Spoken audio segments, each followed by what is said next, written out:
Ο Ολυμπιακός έχει μάθει να απαντάει πάντοτε στην ιστορία του, μέσα στα γήπεδα και ποτέ να μην χρησιμοποιεί τα κανάλια για να λασπολογεί εις βάρος των διαιτητών και των ομάδων. Όλοι είδαν σήμερα αυτή την ποδοσφαιρική αλητεία.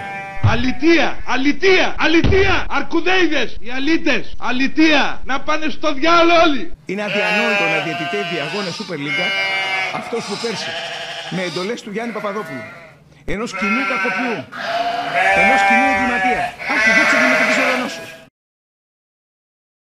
Είναι ανθρώπινα τα λάθη αυτά των διαιτητών. Εγώ τα δέχομαι. Δεν έχει σημασία που κερδίζαμε 3-0, αλλά να σταματήσει πια αυτή η καραμέλα της διαιτησίας. Είναι ντροπή. Ο Ολυμπιακός ήδη δήλωσε προς τον αστυνομικό διευθυντή ότι δεν πρέπει να φύγουν διαιτητές, είναι κρατούμενοι.